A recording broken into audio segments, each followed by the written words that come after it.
di tahun 90-an semestinya seorang orang tua sangat-sangat paham tentang kegunaan dari akta kelahiran ya, karena sangat gunakan kemana-mana ya dalam mengurus administrasi di kemudian hari. Hola netizen yang tercinta, penangkapan Peggy Setiawan yang diduga sebagai DPO dalam kasus Pina Cirebon memicu kontroversi. Banyak pihak meragukan keabsahan penangkapan tersebut karena munculnya sosok Peggy Setiawan lain dari Cianjur yang dianggap lebih sesuai dengan ciri-ciri fisik DPO sebenarnya. Peggy Setiawan Cianjur, anak Pak Cecep, memiliki tato dan bekas operasi jahitan anting di telinga. Ia juga pernah menjadi anggota geng motor Moonraker. Meski ia dan keluarganya menolak tuduhan bahwa dirinya adalah DPO, Advokat Herwanto dari Suara Rakyat Sahabat Polisi tetap meminta polisi segera memanggil dan memeriksa Peggy Setiawan asal Cianjur untuk mengungkap kebenaran. Herwanto mendatangi Mabes Polri untuk meminta agar Peggy Setiawan Cianjur diperiksa, bahkan jika perlu dilakukan tes DNA. Tujuannya adalah untuk memastikan identitas Peggy yang sebenarnya dan menenangkan masyarakat yang resah dengan isu ini. Herwanto juga menyatakan banyak mendapatkan pesan dan gambar yang mengarah pada Peggy Setiawan Cianjur. Nah, gimana nih menurut netizen yang terhormat? Silahkan berkomentar ya.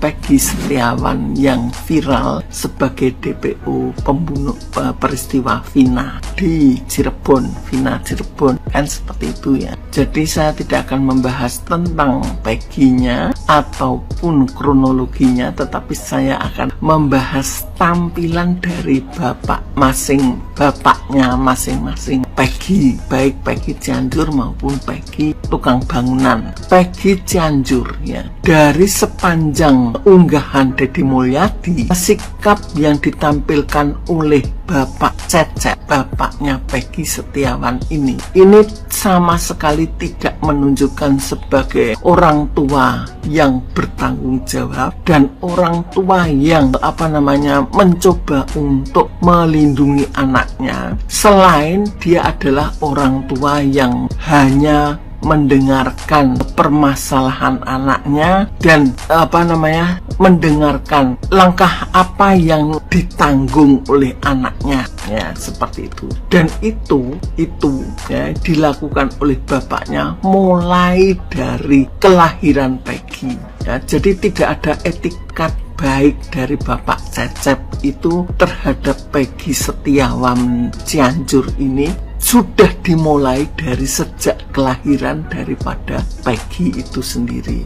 Peggy adalah seanak dari ibu atau perkawinan Pak Cecep dengan istrinya itu di bawah tangan atau siri. Dalam akta kelahirannya itu disebut bapaknya adalah Cecep. Padahal apabila kelahiran anak itu diperoleh dari perkawinan siri, maka akta kelahiran bunyinya orang tuanya adalah si ibu, bukan suami ya, bukan nama bapaknya. Tapi yang tercantum di dalam akta kelahiran Peggy itu adalah nama Pak Cecep ya. Ada kejanggalan di sini. Yang kedua, kejanggalan tulisannya terketik blur atau samar, sepertinya bekas kena air, tetapi tidak ada menunjukkan bahwa air terpercik di situ. Kan mesti ada tepi-tepi air yang membatasinya, tetapi tidak ada. Nah, jadi memang diketik seperti itu. Yang ketiga, tentang akta kelahiran itu, yaitu ada kesalahan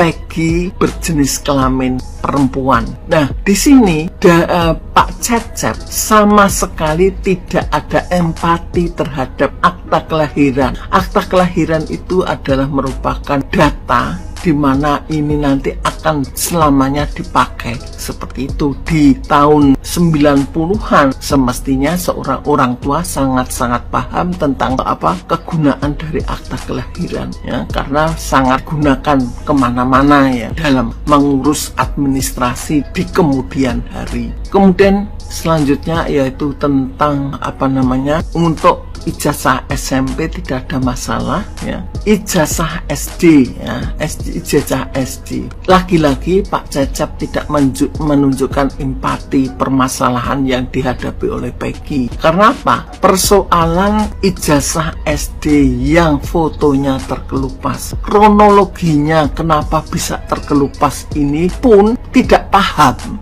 Ya, tidak paham apa yang terjadi terhadap ijazah SD tersebut ya. Yang menjawab bahwa mana fotonya itu adalah Peggy Setiawan. Harusnya itu adalah bapaknya, karena yang tahu permasalahan itu, yang menyimpan foto itu ijazah itu adalah bapaknya pada saat masih kecil. Bukan seorang Peggy yang lulus SD kemudian harus merawat ijazahnya dan lain sebagainya. Minimal bapaknya ini menyimpannya, kemudian fotonya terlepas, ini kronologinya bagaimanapun tidak ada penjelasan. Nah, ada kejanggalan dalam ijazah itu. Jika memang betul-betul foto itu tidak terlepas, maka tentunya bekas tulisannya, tempat foto itu, kolom di situ ada tulisannya, itu ada tertutup oleh tempelan erat dari foto yang terkelupas itu. Tetapi foto tulisan itu masih sangat jelas ya, tidak menunjukkan ada bekas tertempel foto seperti itu ya. Jadi artinya bahwa seolah-olah tidak pernah terjadi foto yang tertempel. Dua hal yang sangat mengherankan sebagai seorang bapak. Pak Cecep persoalan ini tidak begitu empati terhadap kasusnya Peggy ya, tentang akta kelahiran dan tentang ijazah itu dia diam saja, hanya sesekali tersenyum apabila kamera menyorot pada mukanya seperti itu. Kemudian kejadian yang itu ijazah SMK lagi-lagi lebih menunjukkan bahwa Pak Cecep sangat tidak tahu menahu tentang kehidupan dari Peggy Setiawan. Bahkan ijazah pun yang belum selesai beres administrasinya itulah yang mengakibatkan kenapa ijazah itu tidak bisa diambil, dan bahkan belum ada foto dan sidik jarinya yang harusnya diserahkan dan dilakukannya. Ini sama sekali Pak Cecep tidak tahu menahu ya.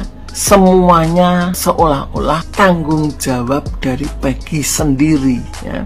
Mulai dari akta yang blur seperti itu adalah tanggung jawabnya, dan seolah-olah terbaca seperti ini loh, berkas-berkas miliknya Peggy, terima saja ya yang ada, seolah-olah seperti itu. Jadi Pak Cecep itu justru menampakkan dirinya, saya kan hanya menerima berkas, itu aja ya.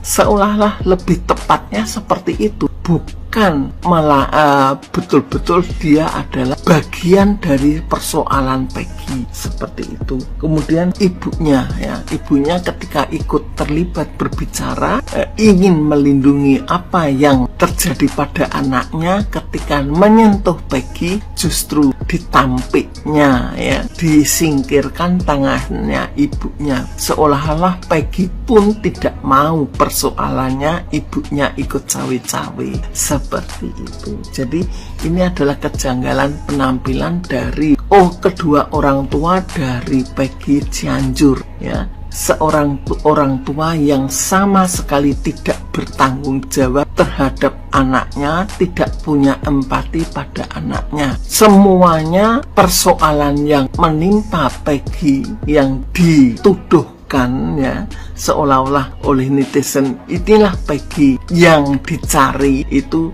menjadi tanggung jawab Peggy sendiri, seolah-olah seperti itu. Bagaimana dengan Peggy yang ada di Bandung sebagai tukang bangunan itu? Justru di sini bapaknya bertindak sangat bertanggung jawab terhadap segala kesalahan yang terjadi seperti itu ya.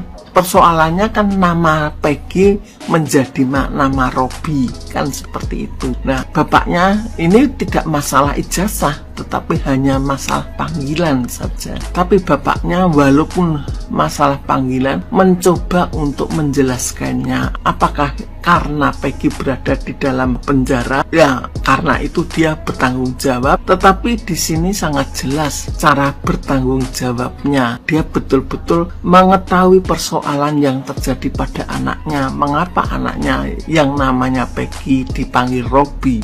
Ternyata untuk mengelabui orang-orang yang ada di sekitarnya, termasuk ibu kosnya. Jika ditanya siapa namanya, supaya tidak terjadi kesalahan sebutan, maka sejak awal dia punya anak namanya Robi, lupa kalau punya anak yang namanya Peggy dari istri pertama. Nah, istri keduanya kan ada di Bandung itu, ya, Robi, sehingga kalau dipanggil Robi, maka bayangan dari bapak kos itu adalah Robi Peggy itu, seperti itu. Jadi menurut saya disinilah kejanggalan yang sangat nyata, yaitu pada penampilan kedua orang tua masing-masing Peggy. Menurut saya selain dukungan dari jejak digital masing-masing Peggy ini, maka sikap dari kedua orang tua ini memang sangat mencurigakan, yaitu Pak Cecep menurut saya itu bukanlah orang yang bertanggung jawab terhadap anaknya, ya. Apakah karena dia bukan anak